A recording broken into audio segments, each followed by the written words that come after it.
Se trata de Richard Choque Flores, identificado como psicópata sexual por la policía. Este hombre habría violado a más de 70 mujeres, tiene 80 denuncias y confesó que enterró a 2 adolescentes en su propia casa. Cuando Lucy Pacosillo salió de su casa un 24 de enero de 2022, nadie se imaginó que sería la última vez que la verían con vida. Esta tenía tan solo 17 años de edad. Había sido contactada por Facebook para una supuesta entrevista de trabajo, pero ella quería solo ayudar a su familia, o esa era una de sus motivaciones. Pero esta oportunidad jamás existió. Era una trampa tejida por un hombre que ya había asesinado antes. Richard Choque Flores se presentaba como Nadia, una mujer que ofrecía empleos domésticos en el Alto. La promesa era sencilla: un buen sueldo, alojamiento y todo por cuidar una casa tan solo unas horas al día. O sea, imagínate, tienes 17 años, te ofrecen un trabajo decente por Facebook. Es una chica amable y dice que tiene todo arreglado y lo único que tienes que hacer es ir a una dirección. Es normal que confíes. Nadie se espera que al otro lado haya un monstruo.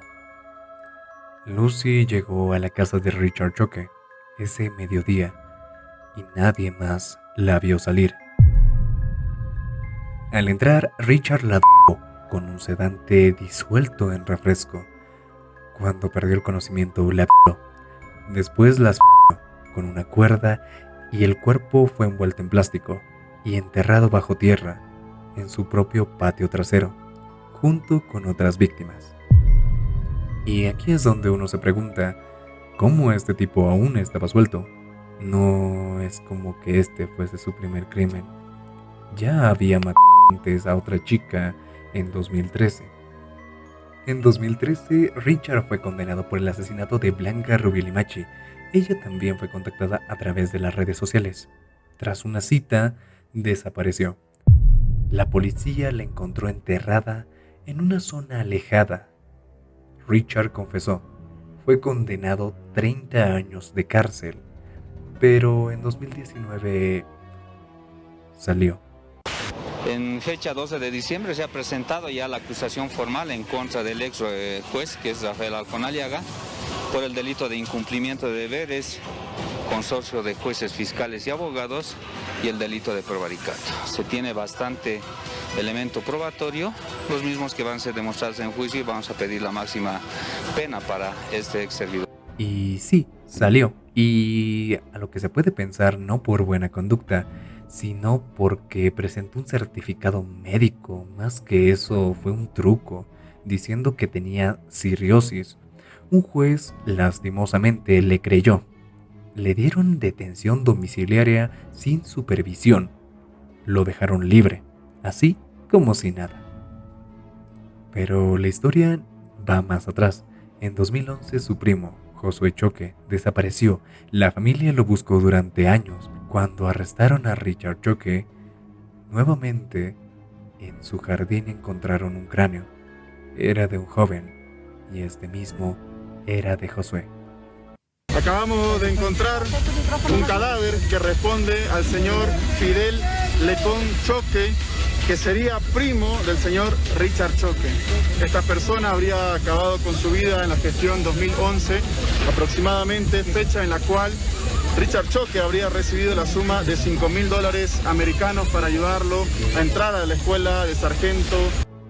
Y hay que entender que Josué era como su hermano menor, y por alguna razón que la familia no conocía o no entiende ahora mismo, que desapareció sin dejar rastro. El hallazgo de su cuerpo años después lo confirmó. Confirmó que Richard ya tenía tendencias oscuras mucho antes de su primer crimen oficial. Richard Choque nació en El Alto, Bolivia. Desde joven mostró señales de manipulación, un carácter introvertido, pero obsesivo. Según algunos informes psicológicos, tuvo una infancia marcada por la violencia intrafamiliar, el abandono emocional. Creció en un entorno donde la ley y el respeto eran débiles y la ausencia lo era todo. Estudió criminología Y eso fue clave, no para defender, sino para entender, y usó el conocimiento para perfeccionar sus engaños. Sabía cómo operar, cómo ocultar pruebas y cómo manipular a las víctimas. Y todo esto es como si lo hubiese aprendido para ser el criminal perfecto. Y no lo digo como un cumplido, sino como una advertencia de que alguien que conoce el sistema sabe mejor que nadie cómo romperlo. Richard tenía más de 40 perfiles falsos, se hacía pasar por mujeres, empresarios, modelos, ofrecía empleos falsos. Algunas jóvenes fueron grabadas, otras extorsionadas y varias asesinadas. Y fue gracias a una joven que logró escapar que se descubrió todo. Ella denunció y entregó detalles que llevaron a la policía hasta la casa de Richard Choque. Allí hallaron cámaras, dispositivos electrónicos, prendas de las víctimas y los cuerpos enterrados en el patio. El caso se volvió mediático, las promesas sociales exigieron justicia. El juez que lo liberó fue destituido y procesado. Se abrió una investigación interna al sistema penitenciario. La presión fue tal que el Estado reformó el procedimiento de libertad condicional y arresto domiciliario. Richard fue sentenciado nuevamente, esta vez sin opción a salida. Actualmente cumple la condena en Chonchocoro, el penal de máxima seguridad en Bolivia. Y sí, al final lo atraparon, pero no fue porque el sistema funcionó, sino porque la víctima logró sobrevivir. Pero eso lo dice todo. Si crees que estas historias deben contarse para que no se repitan, comparte este video. Y si quieres seguir revelando lo que ocultan las sombras, suscríbete. Aquí, donde las sombras nunca descansan.